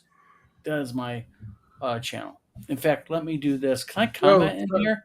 Somebody else gifted another 10. I don't know if Agile did a double or. I did. I gifted 10 more for my. Oh, you did 10. Yeah. All right. I was just like, holy crap, man. They're falling over Joe and his sexiness. But Don, if you want, what you can do, man, is put in the bottom of Restream, there's a little private chat. Give me the links to your 3 channels in there, and I will paste them into. I will do that. All right, now it'll go out to everybody, Yep. Agile Monk, please put in a good word for me on the Castle Zagig thing. I keep offering, and I keep getting nothing. We were plugging shit before as I was reaching back trying to find Joe's book, and I remembered this. I just want to throw a plug out for this long forgotten early OSR book. Oh my God, Raphael Chandler! Yes, that's what made me change my trade dress. That book. That is. Oh, is that the book that made you do it? That was where I got the idea that I should just change my trade dress. If they can get away with it, so can I. Yeah. Yep. Boom. Yeah, it's a great book. It's a great book. It's a book of monsters. And I still go back to it. Let me minimize. It's a great book. I still use it to this day. I'll dive back in there. They have some great stuff. I still remember there was like a goat with a lantern. It was a death goat or some shit. I mean, and the best of all is that the font is just right for our fucking age, right? So this is nice. That would be right out of the Fiend Folio. Yeah, no, that was such an inspiration for me. I love it. I love it, and even the back looks. Right, so I don't know where to even get this, guys. This is print on demand before anybody was doing it. I think I got it from Lulu. I don't know where it's at now, but Tyrannic Tome. No, it's still on Lulu. It's on Lulu. Is it still Raphael Chandler? Yeah. Look for Tyrannic Tome. Just search for it on Lulu. You'll find it. Yeah. I can't recommend it enough. I think we've all bought it. It was one of the very first OSR products, right? I mean, one of the first of that level, right? Level of production. Yes, it was out it was for Osric, of course. Yeah, the first edition, January 2013. Yeah, no, and I believe the PDFs were free. He had to do something. No, he did like 2 or 3. Wow, did he do more than one Tyrannic Tome? Yeah, he did another. It wasn't Tyrannic Tome. It was. Oh God, I'm gonna have to look it up. You guys talk. All right. Well, that's cool. I didn't know. I got a question for World Bigfoot Central. That's not the Modu World thing, is it? Say if it is, say so in the comments because they keep emailing me, and it's like it looks cool, but it's New Year's. Give me some time. Joe, you had a question too. I don't know if you got this. Yeah, Barrow Maze. And the Duchy. Oh, I don't know anything about the Duchy of Eric, so I can't speak to that. But Barrow Maze, I mean, you could put. There are plenty of places in the world of Greyhawk to put a mega dungeon. I would do it in one of the peripheral places. Do it on the edge of like the Duchy of the Duchy of 10 or the Pale, somewhere in the Rakers, or maybe you put it down in Kaoland someplace. But don't put it in the central Floness because you don't need too many mega dungeons. You've already got Greyhawk and you already have Mori Castle down there. Mm-hmm. So I would move it out to the peripheries and put it out there. But I don't know. I'm not familiar with Duchy of Eric, so I can't really comment. All right. So he has a couple of other books: Metallic Tome, Demonic Tome. You want to go to Neoplastic Press at Drive-Thru. Link that. You can find all the. I don't know if I can link it on my side. Yeah, put it in private chat, and I'll put it out to everybody. You know. Yeah. Okay. Yeah, Don, you see the private chat in the bottom left? Once you get your channels. Oh, I think Don froze. Fuck. Yeah. He great. Fell asleep or something. Yeah, he looks like Morn from DS9 right now. Don, you there, dude? I can't tell if he fell asleep or is he breathing? I think he's still breathing. I think he's breathing. I see the screen moving on his glasses. No, I think he's out. Okay. Yeah. It's the connection. He's frozen. He'll come back at okay. All right. There he goes. Oh, he just breathed. That's what I'm saying. I think is he all right? I'm not being serious. I'm not. Yeah, really. No, I am too. Yeah. You know, let me Anybody know? Yeah, take him off the screen. Yeah. Let me get him. Don, are you okay, dude? Don. I don't know how to. I'm listening. Okay. You all right, dude? Yep, I'm thinking. Okay. You got scared there for a second. Yeah, I know you were asleep or froze up, dude. Nope, I froze up for a few seconds and I was trying to remedy it, and then I kind of got unstuck. Okay, all right. Okay, good. Cool. You were snoring, so it worried me. Yeah. Well, I wasn't sure if you were. Yeah, all right. Yeah. Well, that's never happened before. No, that's a new one. I was I'm like, does anybody know Don's phone number to tell his wife? I think Agile gave away some memberships on your channel too, Major Block. Yes. That's actually Agile Monk just is like a really massive, huge supporter of just everybody. Yeah. Let's see. So my apologies if I seem to doze off, or even if I did doze off, I apologize. I think you might. We thought you were doing Glenn. Really, no joking. I think you were snoring. My apologies because it has been a long freaking week with Tim and everything and dealing with Don't worry, man. You got a lot on your plate, so I hear. Yeah. I really thought that you were doing your Glenn Hallstrom impression. Oh, you almost got him on that one. Tim got fried the other night, like drunk. Oh, Glenn. Yeah, Glenn got fried. Glenn was hilarious, man. He's a happy drunk. That's the kind of guy. Was he drinking on the stream? That's funny. He got totally tanked New Year's Eve. Yes. But he's a good happy guy when he's drinking. I think I was the one talking then too. I put you to fucking sleep. That is a first. I put somebody to sleep. But what I was trying to get you to say though, Don, is to in the private chat put the links to your 3 channels and I'll paste them out there. I will do that real quick. All right. I can do that. Copy the address. So here is the link to Eric has the link for Tyrannic Tome and the other books, Neoplastic Press. Most of that stuff is pay what you want in PDF. Yeah. I haven't dealt with Raphael probably in close to a decade, but he was always a really cool guy to deal with when it came to the OSR. Really, Louis Barkle, at our age, we can't take risks. Yes. No. This is I was once I realized it was not frozen. I'm like, well, fuck, man. I apologize. No, dude, don't worry. Admit it. You know what? We were scared for your welfare. That's a human being, and you know what? I'll put it like this. I'll be blunt.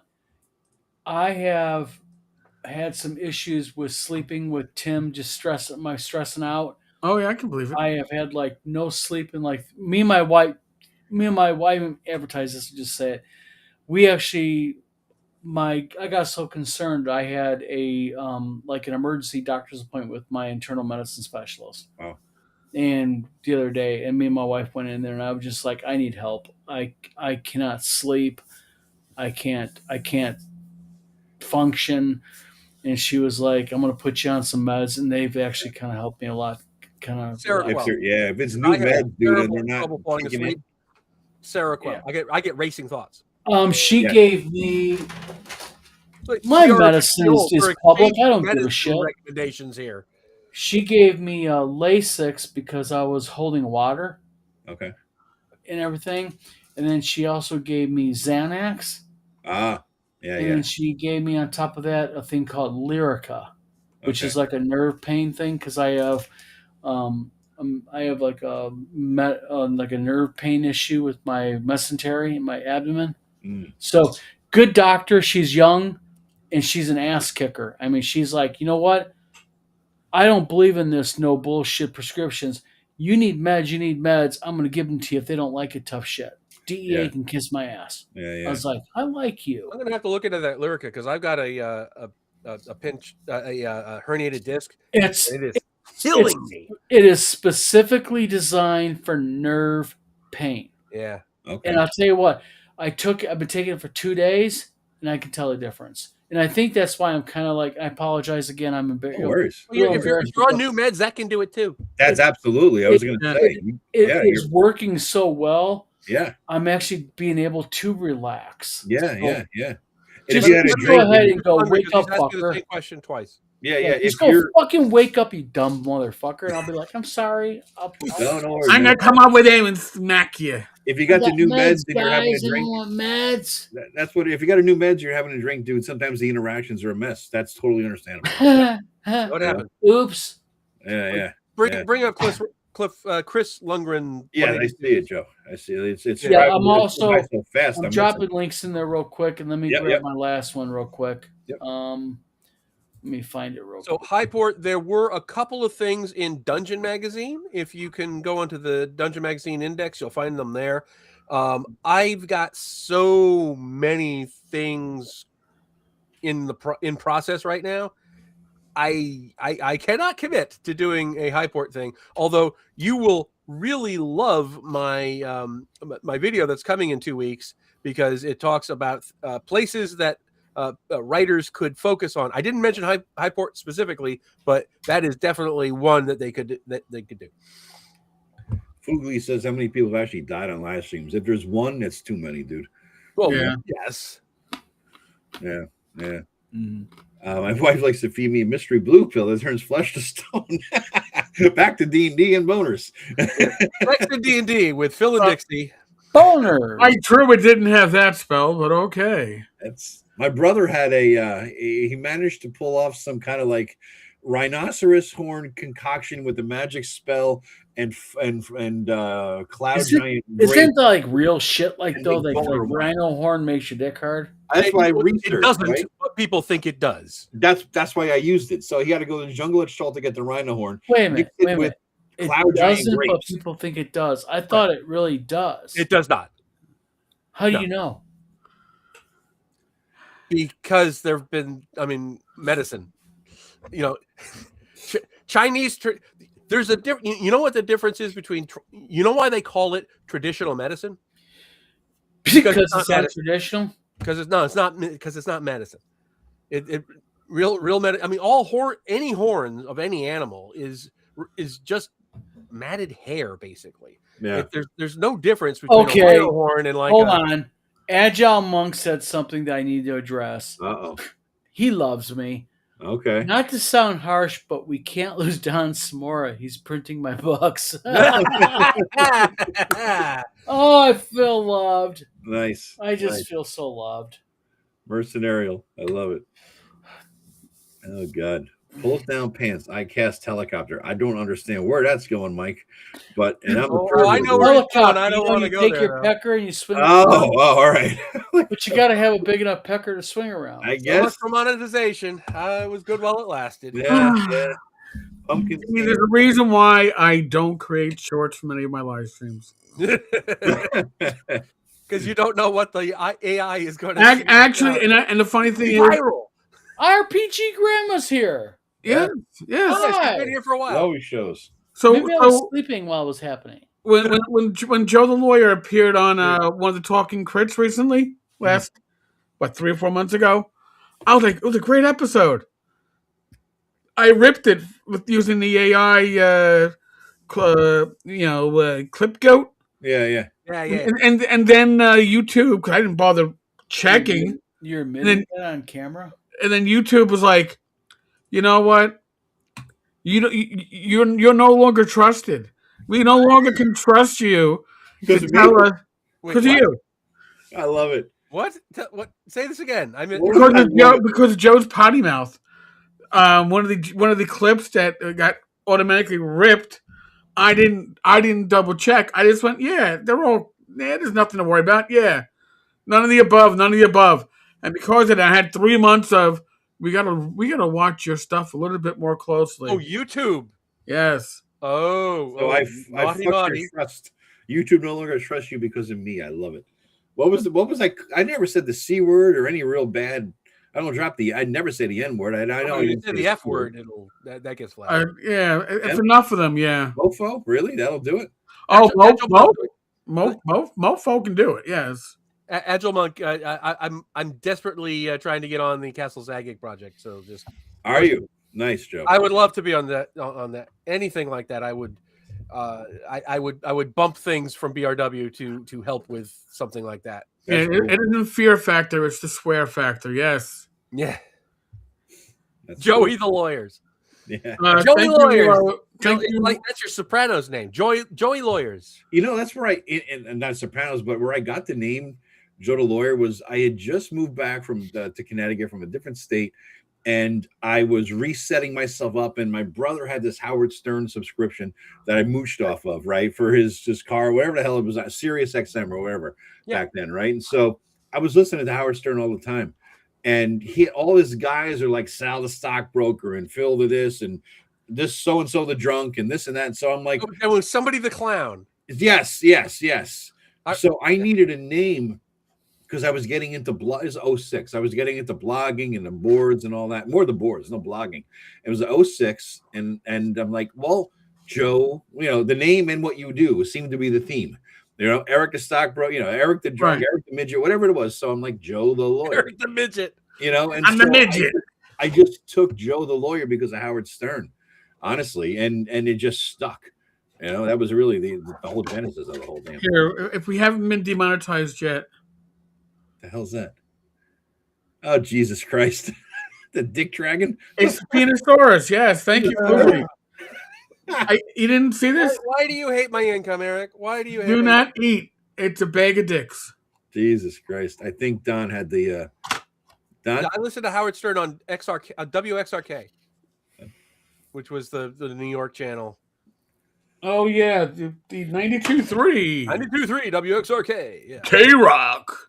I listened to Imus a lot more than I did Howard Stern. But I listened to a lot of Opie and Anthony. Yep. And we listened to O&A while working until my friend Chris decided to put a Whip 'em Out Wednesday sign in the back of her van. Whip 'em Out Wednesday. Driving to South Bronx with a Whip 'em Out Wednesday on the side of your police van window. And I was like, because we get one woman do this. I'm like, what the hell? And then Chris is like, hey. I went, take that crap down. He goes, why? We're getting boobs. I'm like, dude. You just answered your own question. Headless Bourgeoisie says, thanks for showing Tyrannic Tome. I just ordered it from Lou. It really is a great book. You will not regret it at all. Yeah, and Mike, I am actually a lawyer, but I don't practice. I do something legal adjacent, but I don't practice because I value my sanity, my time, and my soul. So, yeah. Yeah, my sister-in-law is an actual attorney. She does real estate law in Manhattan. So it's really that's fucking good, dude. That's she's that's a lucrative gig, man. Things, and my whole dad's side of the family is like they're all lawyers. Yeah. Don, you all right, dude? Yeah, I'm sitting there listening to you guys. Okay, but okay. it's. If you need to drop, Don, don't worry, Don.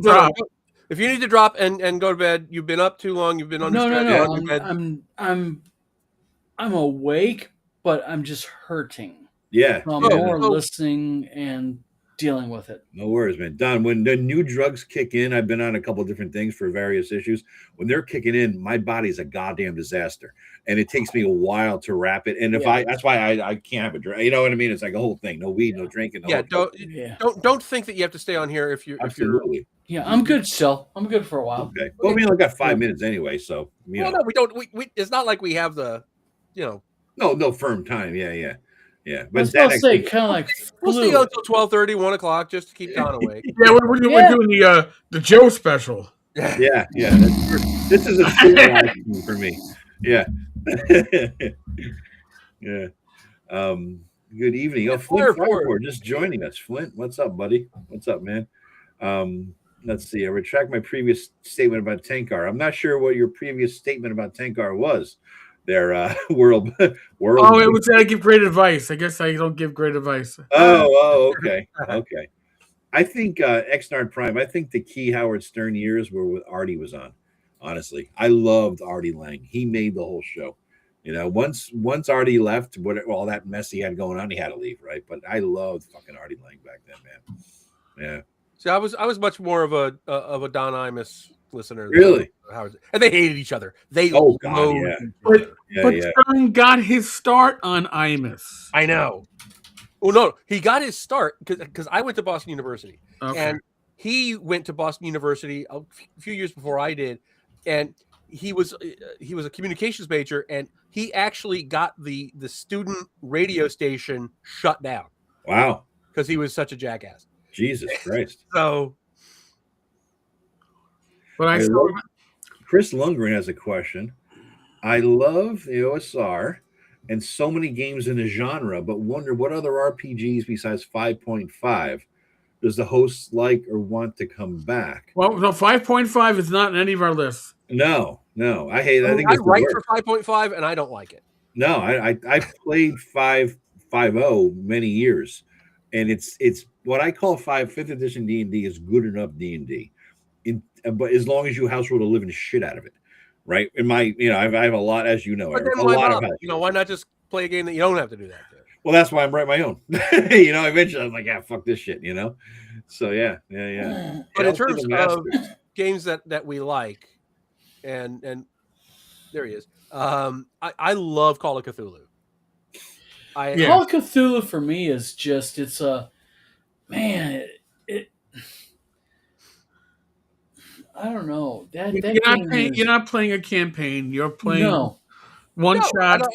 But you don't expect to play it. No. You don't expect to go up to 10th level or 20th level. Yeah, you hope to live. Or the equivalent, Yeah. I love that game. I haven't played it in forever, but FASA Star Trek. Yeah. Really? I loved that game. Basic role playing. We did a what is it called? A Ring World campaign back in the day. It was great, but honestly, I just keep coming back to D&D. That's my favorite, but my second favorite is going to be Call of Cthulhu. Okay. I mean, I really enjoyed Warhammer Fantasy Roleplay back in the day. That was great fun to run. It was a blast. RuneQuest Second Edition, the last Chaosium edition. Ran my first sandbox with that. Modern games, Mothership is awesome. Think Traveler meets Call of Cthulhu and Aliens. It's a great little mix. Joe, you have another question. You're the man with the questions here. Like you're on Jeopardy, man. Jesus, look at that. All right, you got another one. Make sure though you answer it in the form of a question. Yes, absolutely. What is? All right. What is no? Have you ever played a COC, Call of Cthulhu campaign? Also, what's your favorite adventure? Yes, I played several Call of Cthulhu campaigns, and my favorite adventure is going to have to be Mass of Nyarlathotep.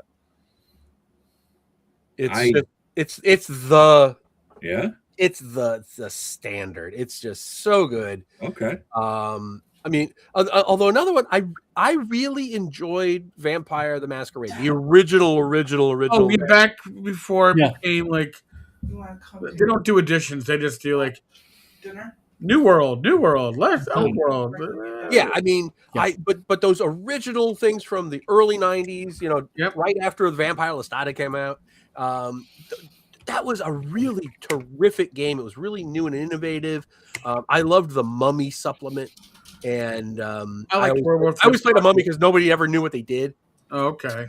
Oh, But, okay. But yeah, we played Call of Cthulhu in college. I played a campaign in there, but Massive Nyarlathotep is just the creme de la creme of those things. What about the train one? Because when I was at the one thing I couldn't bring myself to buy when I went to North Texas a couple of years ago was the Orient Express. It was like a 2-volume. It was like a lot of money, and I'm like, I spent so much money at the bar. Yeah, Horror on the Orient Express. Yeah, was that any good? Is it worth it? It's really good. Yeah, because it was one of the early ones. You know, it was before it got all, but they've kind of pulled the things back now. But Horror on the Orient Express is really good. It's just a really solid game. Yeah. It's for me, it's my second favorite basic role playing game behind Ringworlds. In terms of what I would like to come out, and I think the question was the new game you'd like to see or something like that, right? Have you ever played this? Was it early? Yeah. What is your? Oh, yeah. What I want to come back, basically, I think was the gist of the question. Yeah, there was another one. Yeah. They're going so fast. You guys' questions are going so fucking fast. But we're over 100 people. Of course they're gonna. I know we're not yet. I don't know what I would like to come back because in my head they're all still there. You can get any OSR game that you want, right? I mean, they keep making new editions. Osric, 3rd edition coming out soon. I keep getting my Kickstarter messages. I'm looking at my shelf. Everything that I've bought in the OSR, it's still out there. So I would say Pendragon, but it literally just came out you know what I mean. So it's like everything is there. Everything is out there for you guys to get. So if you original Labyrinth Lord, one of the OG, retro clones, it's still out there. And I don't know what's going on with the second edition. Here's a question, though. Kind of. Go ahead, Eric. I've been dominating the. No, go ahead. I'm sorry. What is a game that you have purchased or you have seen that you want to play but you haven't recently? Within the last couple of years. I know there's too many. I know one because it's my question. I ask other people because I always know the answer for myself. The game that I want to play more of, it's my favorite game I don't play, is Hyperborea, Jeff Talanian's game. There's something about the flavor of that game that I really would love to be in a long-term campaign for, right? But I don't want to run it because I know I won't do it justice, and I don't know anybody who runs them. I would love to be in not just a plate and kick the tires, something like that. You know what I mean? Yeah, I think so. I think that'd be it. And Joe, I think so too. Yeah. And for me, it would be the Planet of the Apes RPG. Oh, really? Interesting. They just came out in 2025. They did a big Kickstarter and everything, and my God, they did such a good job with it. Yeah, it looks gorgeous, and I want to play it, but I don't have anyone to play it with, and I never see it at cons. If somebody was going to put it at a convention, I would sign up for that shit. I never heard of it. I didn't know there was one. That could be fucking. Wait a second. I got it. Joe, we're gonna get a Rob reach around from Joe. Here we go. Make sure you share with everybody. A special edition, a Rob reach around.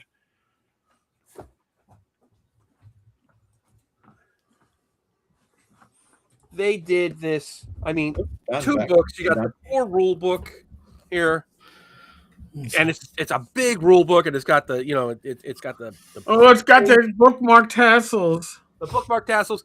They've also got the ANSA files, which is a source book from the films, every film has a chapter, and it's really gorgeous stuff. I mean, it's like all taken out of the original movies. They talk about ape management and like the whole timeline and everything. It's so just nice. Nuclear war. I mean, and they have here. Let me, because it's set in like the first two movies. It's basically the best two. Or it's set in the ones that matter. Yes, right. Exactly. In Planet of the Apes and Beneath the Planet of the Apes, but you can so it's got like scenes from the original film, and it's got rules for playing mutants and see, I was afraid it was going to be based on the recent movies. No, it's all from the classic films. You can kind of tell from the cover. Okay. It's got Ursus in the back there. Now here's they've got this Into the Forbidden Zone box set. Oh, it's got adventures and tokens and things. It is gorgeous. And they made 32 millimeter figures for it. I got a couple. I got the Alpha Omega bomb, and my God, it is a beautiful, beautiful. They obviously love the material, and I can't find it. But that's nobody, cool, it's kind of a rare thing because Joe, you didn't even know it existed. I did not. I've never seen it at a con. If it's playing, I will jump on it. I'm looking for it. If it's a total con, I will come out of my hotel room at night in order to play it, which is nice. That's cool. That's a scary thing because Joe sleeps naked, so that's a beware. Beware. Talk about carrying a spear for home invaders earlier before the show. Excuse me while I whip this out. I would probably say Mothership is the one that I want to run and or play in the most right now. And as for Bushido, I have a copy. I have a copy from back in the day because we recruited a player into the group from the Complete Strategist with having a note on the pinup wall on the cork board. Yeah, he showed up for a session and brought Bushido, gave it to me, and said, "Listen, I don't understand it. Can you learn these rules? Because I want to play it." And then he ghosted the group and never came back. Yeah. And then I never bothered learning the rules because he never came back. Played it in high school, had good memories of it, but couldn't tell you anything about it. Yeah. And Glowing Turtle, no, it's got its own system. I love to play Shadowrun. It's actually based on West End. It's so it's kind of got their D6. All right, that's good. Yeah, D6, the same thing as like their old Star Wars game. That's a good system. Open D6 is a good system. I would love to do Shadowrun, the old Shadowrun guys. I've never played in one, and I love. I was a late adopter to the whole cyberpunk aesthetic. Of course, we all liked Blade Runner and shit. I didn't know what that was cyberpunk. I didn't understand it, right? And it wasn't really, it was ish, but it was that kind of feel, right? The kind of vibe. Isn't that like the fantasy? It's a fantasy cyberpunk thing. What's that? That's like the fantasy cyberpunk with like orcs and elves and crap. I don't know. I know. I'd rather do future America, just humans and all that kind of thing. Like I would run. No, I know, but I'd run that. The game. It's got. Is that what I'm thinking of? Is that I know there is one, but here's one I never heard of, guys. Have you heard of this? It says I bought Monty Python. I got it. Heard of it? What? Really? I backed the Kickstarter. Going on the Kickstarter. Holy shit! I never heard of this. How come we don't hear of this, Eric? You're defunct, and you used to let us know of all the new Kickstarters, Eric. I'm sorry, man. I'm sorry, but actually, last year at TotalCon, somebody brought it to. They had, I think they printed out like their PDF copy or whatever. Mm-hmm. So somebody was running it at the in the atrium right by the bar. I think some people are running it a page. Okay. Cool. Okay. All right. That's cool. Shadowrun and Fantasy. I don't remember like orcs and elves in Shadowrun. I mean, I'm looking at the Shadowrun had orcs and elves. Okay, that's what I'm thinking of. Okay. Orcs and elves and then you had Earth Dawn, which. I tried to figure that one out, and I was like, I got books that will never make any sense. I was like, what is it trying to be? Is it trying to be fantasy? Is it trying to be get an identity, damn it? And Glowing Turtle, yes, indeed. Blade Runner and Alien is the same universe, as is Predator, as is Kolchak the Night Stalker. Take that. Wow. And the movie Soldier. But they're all in one big universe. I actually have on GreyhawkGrognard.com, I've got a timeline that does the whole thing. Oh, really? We're still I've actually rocking. been watching everything in order.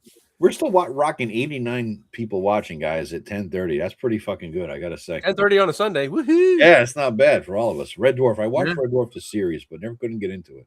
Never got into the series. I've tried a couple times. Just Me too. I God, forgot who yeah. recommended it to me, but it was maybe Tim. I'm not sure, but yeah. And maybe that's a good way to sum up the series is that Tim Short's quote, and I'm going to mangle it, but I'm going to get the heart and the meaning of it out to you guys. He says, I never kill the PCs. I just sit back and watch as they kill themselves. And I've always appreciated that quote, and just sort of wrap us back to the beginning here. You know what I mean? I think that's a good one. That's a good one, guys. And Chris Lundgren says he has the coconut dice rollers from Monty Python. I love at GaryCon when they do the joust, they actually have the coconuts. Yes, I love that. Oh my God, it's awesome. I loved that. I love it. Greg Christopher ran us through. He says, Joe Block, I love the Alien RPG. It's amazing. Greg Christopher ran us through an Alien game, and I got to shoot Rob. That was fantastic. It was like within 20 minutes of playing, like he's an imposter. Boom, blew his head off. Nat 20 dead. It was like, yes, killed Rob. Awesome. Glowing Turtle. Actually, Outland is not part of that same universe. I want it to be. I'm waiting for them to do a little Easter egg to link Outland into the Sean Connery sci-fi thing on IO where he's the marshal. Right. It's perfect for that universe, but it's not yet. And the Kolchak link is in the one episode, Mr. Ring, with the robot. It's Mr. Ring is actually created by the Tyrell Institute. Oh, wow. So in 1974, you've got the Tyrell Institute monkeying around under government contracts, making sentient robots. So in my mind, that is enough to take it and run for it. There's also another episode called They Have Been, They Always Were, and They Are Here with a UFO. And this one's a stretch, but it has an invisible alien who goes around, like he kills a bunch of animals, and then you can't see it. It's kind of like the Predator's cloaking thing. Right. It's not the same, that one's a stretch, but the Tyrell Institute is in the Mr. Ring episode, and that's enough for me to hook it in. Very cool. You guys, it's 10:40, and I got to go back to work tomorrow for the first time after 4 days off. So I knew I need my beauty rest. So I think, all right. So you're calling it. You're calling it. I got to do it. I got a couple things to do. Man. My voice is cracking again today. So I mean, I'm still doing good for How is it that I'm the best one here, and I've got like a shoulder that doesn't work. And you're the oldest too, aren't you? Are you the oldest? I am indeed the oldest. I'm going to hit the old 6-0 next year. This year. Wow, really? Wow. What month? Yeah, we're hoping to go to England for my to celebrate the birthday. When's what if you don't want to say the day, what month is your birthday, Joe? May? Oh, I'm a May guy as well. Are you I am a Gemini. I am also a Gemini. I am on the cusp of Taurus, so I'm a schizo dual just say the number. Person. Huh? Just say your birthday. No. Yeah, it's too many people. I'm freaked out. People are weird. So yeah. But I'm close to yeah. So yeah. I am though mid-50s. You are definitely the elder. Yes. The elder. How am I young? How am I older than Eric? That doesn't seem likely. Oh, gee. Yeah, okay, thank you. And it's funny because Joe, my wife's birthday is between ours. Oh, really? Yeah. Okay. We're 2 days apart, and my wife's right in between. I didn't realize that. That's funny, man. That's pretty cool. We should do something. A birthday week. Because that's usually around Memorial Day weekend. Yeah. I did a birthday week celebration last year because I deserve an entire week from my birthday is the way I look at it, So yes. But 60, man, that's a big one, dude. So you're going to England? You're going to see Stonehenge and do all that? We're going to Bath. We're going to Stonehenge, London. Nice. Scotland. London. You better with some Kevlar, dude. That's a shit show these days, man. Bullet resistant vet. No, sorry. A knife resistant. Knife resistant, exactly. Yeah, that's a shit show out there, man. I'm just happy. I want to go to the Harry Potter thing. I want to see Stonehenge. I want to go to Bath and see the Roman ruins. I want to see the original, the Mother Lodge, Freemason Lodge in London. There's a whole bunch of stuff. Whoa, you're a Freemason? I am. Did not know that. Where's the fucking ring? They should identify yourself as a Freemason, man. I got the badge on my car. I know it exists. I saw it in the movie. So in that National Treasure one. Yeah, National Treasure. Yeah. Oh my god, I tried to forget that movie. Yeah. All right, guys. So the RPG grandma's telling us to go to bed. All right. Yes, Mom. Yes, grandma. Yes, dear. Okay, so what are we plugging? We are plugging Don Semora's channels. He has all three. Yeah. I've put them in there. Let me I will copy and paste them again. Don Semora's joined us. He had a drop out a little bit ago. All right. So, but as you saw, if you're listening, you know why. So I have the Falcon Studio where he has his miniatures. There is Wizard Tower Games, and I'll put that in there now. And that's where he does the RPG publishing stuff and his vlog of many things, which is our Thursday night live stream that I'm on with. Yep. There you go. That's his vlog of many things. So Don Semora's channels, guys. Please, if anybody who's subbing to any of us, if you just go to those channels there and subscribe to all four of us, vice versa. Yes, be everywhere. Be more gooder. Be more gooder. Be more gooder. Yes, I like that. So subscribe. We all agree that we all get along. We like each other. We like each other's channels. So let's share our subs as best we can. If you like us, right. Listen, there are communities built around all of our channels. We've seen that, right? People asking Joe Block, literally about Greyhawk and of course Joe the lawyer about his drinking game. Yes. But I didn't know I had one, but here we are. but what you see on the screen is one big larger community. Yeah. And we want you to be a part of it because we're going to be doing this for a while. And we're going to be cycling through our fourth every month. We're going to have a different fourth wheel into our thing. Just because we want to keep that momentum going. We want to keep bringing in new audiences to learn about all of us and just keep growing all the OSR things that we can find, because this is the way you do it, is you get people to know each other and then you get their audience to know each other. And, we just want everybody to support everybody. And, and this is the way to do it. You walk into a bar and you see me and Eric there and Joe talking, and somebody walks up and Joe or Eric says, "Hey, this is Don Semora. Welcome." Hey, right. That's what we're doing. This is the equivalent of what we're doing here. We're going to do that at Total Con with the four of us. Well, we'll do a Total Con too if you're going to be there. I'll be there on Saturday, I believe, not Friday. Okay. So I'll be there all day Saturday. Are we all going to be at North Texas? I'm going. Tickets are bought. Because we're scheduled to do a live stream that Sunday. I'm thinking we do it there then, man. Got that works. Oh wait, we might have to push it. I'll be flying back. Oh, you're exactly. I'm going to be flying. I don't fly back until Monday, but whatever. I can make it work. Not all of us, have your retiree schedule. Flexibility of retirement. Yeah. Somebody's got it. But I'm running low on PTO days as it is. I'll tell you what, though, me and Eric, Joe, we did our live stream right from ShireCon. It worked well. I have my iPad that he gifted me. Thank you again. Mm-hmm. He had his laptop, and we sat there. We did the live streams. That worked well. So, I mean, we could do this. Maybe we shift our live stream to Saturday. Who knows? Saturday or something. Yeah, that'd be good. That'd be from the Sunday bar. Morning before the planes leave. From the bar. I love that. From the bar. We'll call it that. We'll do a special fucking logo from the bar of North Texas, and we'll advertise it ahead of time, right? That's cool, man. That's cool. I've got stuff to plug. I'm my new Kickstarter. Wait a minute. I even have another Rob reach around. Woohoo!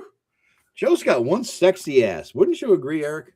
Look at it. I try not to look at the RPG's ass. Just like Captain America has America's ass, I have the OSR's ass. The OSR's ass. The ass of the OSR. So we've got Joe. Wait, let me embiggenify you, Joe. Embiggen me. I've never seen this before, man. Right, this is the new one. This is the Book of Fell Wisdom. Yes. This is probably my last Adventures Dark and Deep supplement book for a long, long time. This is taking bits and pieces of stuff I've previously published that isn't available anymore. It's all redone and renewed, plus a ton of new stuff. It's got rules for alchemy. It's got necromancers and witches and new spells and high-level characters, courtly intrigue, just all kinds of stuff like that. And the Kickstarter starts on the 13th. If you go to Kickstarter book.brwgames.com. You can click on the button and you'll get notified when it goes live. All right. I will have this book, which is actually the real book. This is the actual book. Very cool, man. Pre-editing and pre-art. But you'll be able to paw through this at page in a week and a half, and so you'll be able to see if this Joe, is. Why is there 7 dots there? What is that? That is an I don't know. That won't be there. All right. They're on the back too. It's kind of an art. I just kind of threw this together because I wanted something at page. Yeah. So there's doubtless going to be a little bit of things. Okay. And I will also be at page. I will be manning the BRW Games booth. And I will be at the Greyhawk panel that they're doing there. And I'm also doing a ton of other cons. I'm going to be at Total Con. I'm going to be at Long Island. I'm going to be in Central New York. I'm going to be at Wizard Con. And that's just the first half of the year. So Jesus. Yeah, very cool. And, and at some point I'm going to be in the United Kingdom in September or October, somewhere like that.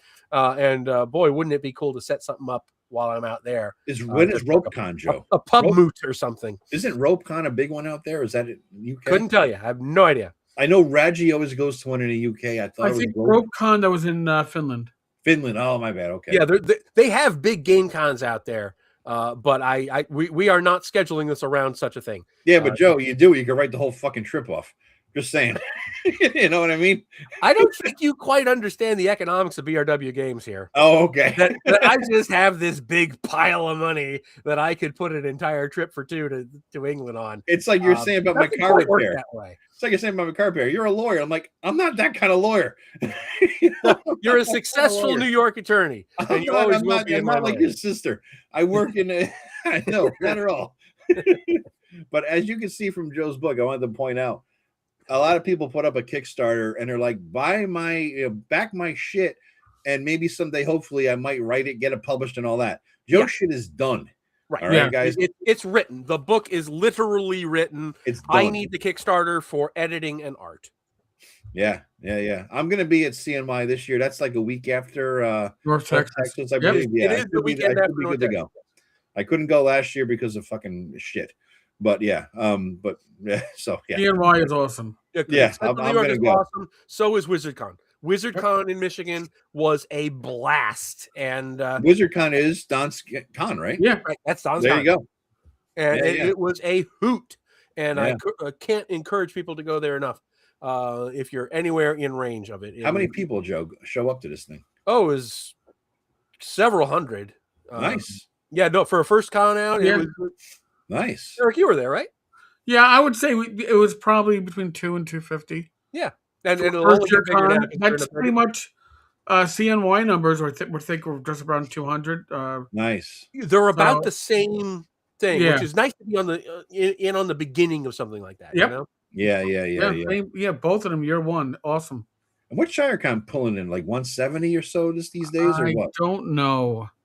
He. I mean, there's a cap of size there, obviously, with ShireCon. He doesn't want it to get too big. He doesn't. No. To my chagrin, I wish it would be bigger, but I like the quaintness of it. And that location is absolutely fucking ideal. You know, I mean, it's gorgeous. It's perfect. It is. I mean, up there in the Berkshires in the fall. My God, you can't ask for a more attractive location. Just driving through it, you get these Victorian houses, and the leaves are all turning. And oh my God! Yep. My brother came up with my nieces and nephews. I think just my nieces one year, a couple of years ago, and he says we're going up there, and they're like, you know, the girls that played D&D with me, they didn't like it, they didn't stick. Right. He's like, no, we're gonna stop in, blah blah blah, say hi, make fun of me playing D&D, of course. You know, there's a dork uncle, right? And then they're gonna go for a hike in the woods, and they enjoyed the hell out of their day. You know, it was a beautiful day.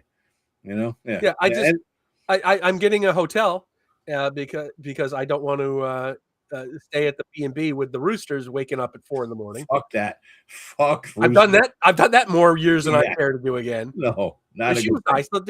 It's a nice place. She's nice, right. But I don't want roosters waking me up at 5 in the freaking morning anymore. Yeah. Two out of the last 3 years, I was at an Airbnb. Yeah. It was nice. Yeah. And oh my God, Chris Lundgren is going to watch Americathon. That's that John Ritter movie from the 80s. Holy moly. I have not thought of that in years. At least it wasn't Love American Style. Oh my God, I remember that. Holy shit. Love American Style. Doing it in the red, white, and blue. Eric's not even drinking either. He's just letting loose. Oh here. my God. So yeah. But on that happy note, guys, let's wrap this shit. I do have to get up early, stupid o'clock in the morning. So all right. Thank you all very much for watching. We appreciate this. Like and subscribe to everybody's channel. That's what we're here for. Help each other grow. A bunch of friends hanging out, meeting new friends. You know, that's what we're here for. All right. All right, guys. Mulder, thanks for stopping in. We're just finishing up. Oh man. Good night, everybody.